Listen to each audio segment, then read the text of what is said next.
Hey everybody, how you doing? I just want this documented for the record that it's about time that the revelations that the FBI's indictment against Oakland Mayor Sheng Thao and her partner Andre Jones and the Duong family were in part and this has to do with Sheng Thao's part, because Zennie62Media is not responsible for the part of the indictment that includes the Duongs. And the simple reason is that when the story that was put out, the original story was put out, had to do with Leanna Powell. And even before that, for me, it was Sheng asking for a raise of $77,000 and then violating a city charter rule that basically says that she can't be the one that determines her own salary. And that's essentially what she was doing. The city council let her get away with it. That was back in July of 2023. But I digress. Prior to that, going to 2022, and even before that, when I got a call on October 11th of 2021 by a friend saying that Sheng Thao was running for mayor, but she'd become, quote, a monster. And I said, what do you mean? And my friend said simply that she was throwing people under the bus and essentially, quote, not acting right, unquote. And Sheng has exhibited a constant pattern of unethical behavior that should shock no one, would lead to an FBI indictment.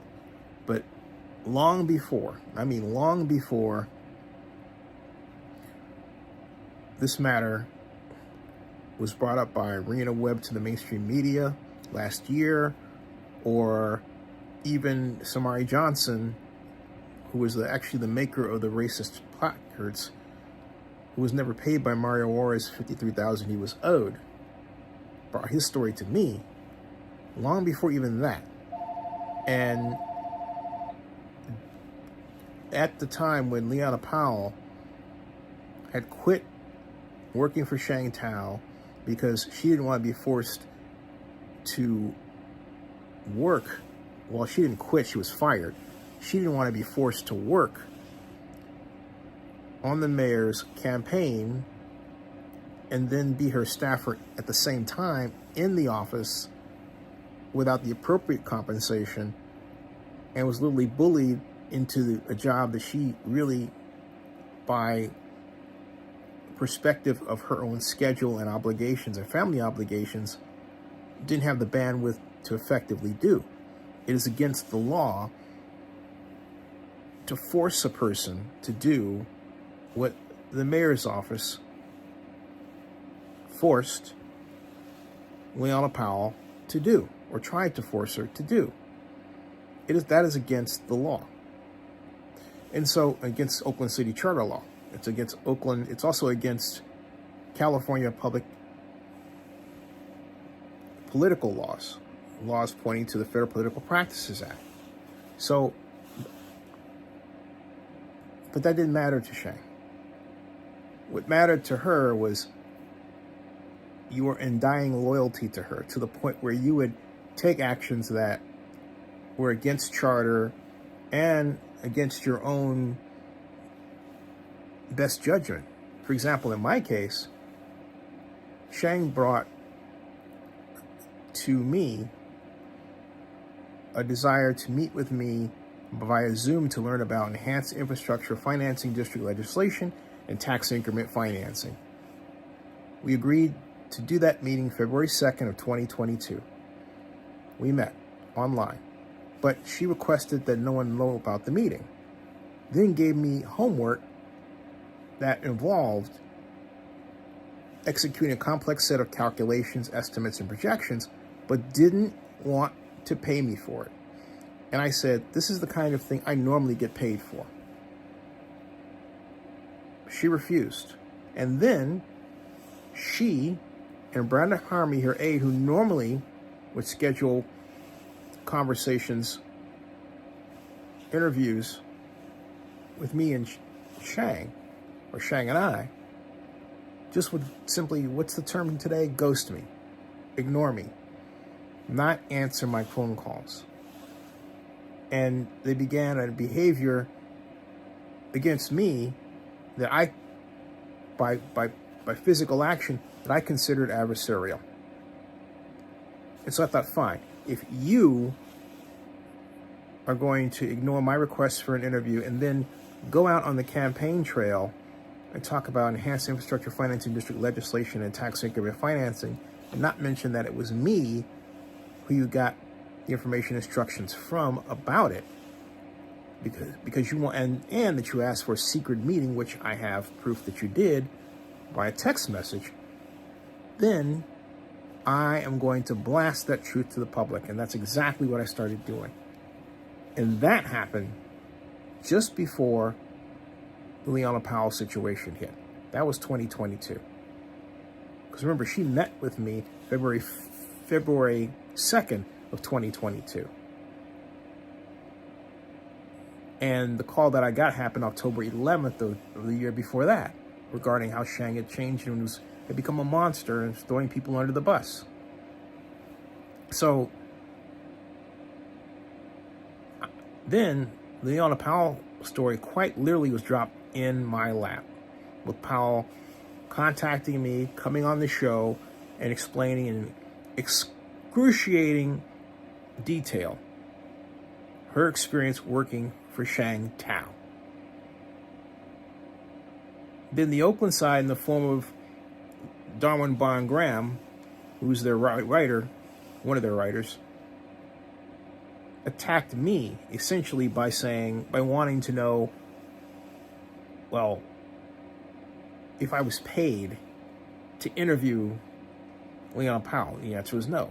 But get this, he was paid and his organization was paid to come after me, even to the point of illegally using one of my YouTube thumbnails as their own photograph. To which I filed a Digital Millennium Copyright Act takedown request via Google, who was only so happy to honor it through Lumens. Bottom line, the article that they wrote about me is to this day not available in Google search. Okay? And there's a scarlet letter where it should be that points right to Oakland side, and which did what Oakland side has been paid to do by progressive public relations organizations, and is illegal for a non-profit news organization to do. Take on the creation of content that supports or goes against a political issue. That's what Oakland side does.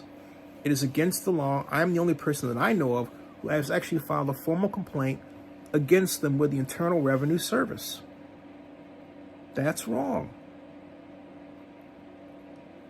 They were consistently in the tank, not just for Oakland Mayor Sheng Thao, but, and this goes to the Zennie62Media.com article that I wrote, came out October 2022. It's on ZennieReport.com, where that's where it is now. The original version was on Oakland News Now blog.com.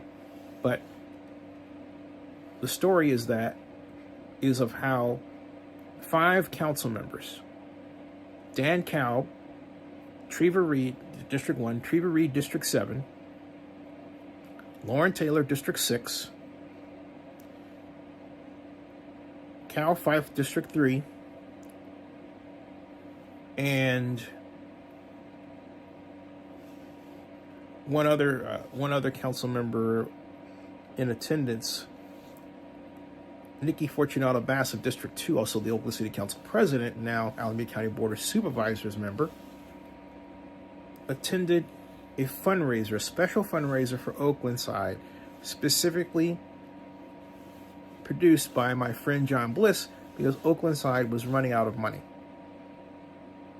And they're a nonprofit. How do I know that? Because I have all of the photographs of the attendees at that event. Why? Because John Bliss put them on his Facebook page for public view for anyone who would choose to look. I did. I saw it and I thought, wow. And I wrote about it. And I repeatedly mentioned it. And I'm mentioning it again today. Oakland side would say we have no relationship that affects our editorial decisions with political figures. That was a total, outright lie, as evidenced by the Zennie.com, Zennie62Media article that originally appeared at OaklandNewsNowBlog.com. Complete lie. And it's not the same, that's not the first time that Oakland side has come to the defense of Sheng Thao. They did so when she asked for the $77,000 raise, writing a post that essentially gaslit any criticism by saying, well, it's in the charter, she can ask for it. Failing to note that Oakland Mayor Libby Schaaf, in her 8 years as mayor, had never once asked for a raise. Just because it's there to ask for, just because the mayor may, quote, deserve it, which Sheng didn't, she was only on the job 6 months, doesn't mean that they have the right to get it. Okay? Okay? It doesn't mean that. And then there was, so after that Leona Powell issue, I shared what I had with the Public Ethics Commission, including the video, on top of what Leona had already done. I was in constant contact for a time with Nicholas Hydorn and Simon Russell, the Public Ethics Commission. And then they stopped. Okay?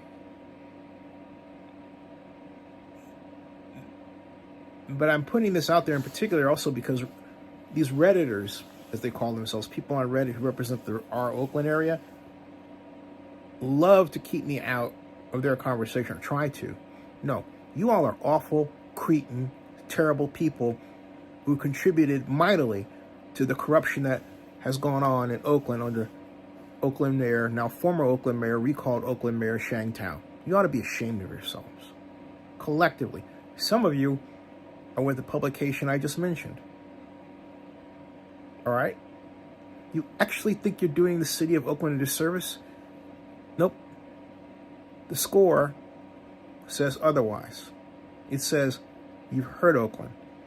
It says that what you did was arguably aiding and abetting criminal activities. It says that you're not good people.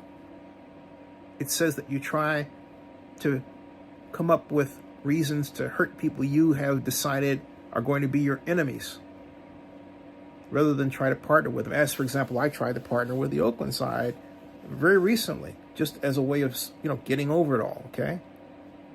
When really, I had every reason not to, and then some. And then I was rejected by Lance, your esteemed owner, in a way that was nasty. And I thought, you know what? I'm tired of being nice. I've been nice to everybody. I've been nice to people who've been mean to me for no particular reason other than by image. In other words, look at who they're nice to versus who they're not, because I'm black. This is something that I tried to tell Derek Johnson about when Oakland side was coming after them, but I digress. That organization, a number of people who call themselves progressives, they're not. Not by how I identify progressives. Progressives don't go around trying to screw over other Democrats. We're the ones that enabled Sheng Thao's behavior and got us into this situation. And they ought to be ashamed of themselves. I'm not going to bother naming them, just simply allow the process of them fading away into the sunset to continue, because we need to get Oakland rebuilt fast. These people have caused the largest disinvestment from our city since manufacturing left Oakland in droves during the late 80s, leading into the 90s, as part of the overall shift out of urban areas of manufacturing efforts. No, they've done a great deal of damage to Oakland. Our once proud town is almost unrecognizable. But remember, Zennie62Media, not anyone else, not any other individual, our organization. Yes, by the way, Seneca Scott was a contributor too for some time and is still listed as that. Hopper says Thao didn't throw people under a bus but a train. Yes, thank you, Hopris. Point is, she was really awful. Asking for a raise of $77,000 while at the same time getting $95,000 under the table from the Duongs, including a promise of a total of $3 million from a housing scheme they concocted, ostensibly for extremely affordable housing. Okay? Right. One of those situations where, hey, it's you can see where they support. It seems they support poor people, but they don't do anything to make poor people rich except themselves. Think about it. Think about it. You don't go into office to enrich yourself. You go into office to enrich the society. That's the idea. Your rewards come afterward. In the companies you start, the boards you join, the people you advise, but not while you're in office. It's not what you're supposed to be doing. You think someone like Sheng and Andre would know better than that. You would think that. No. Wow. All right, folks. Remember, Zennie62Media.com. Remember that.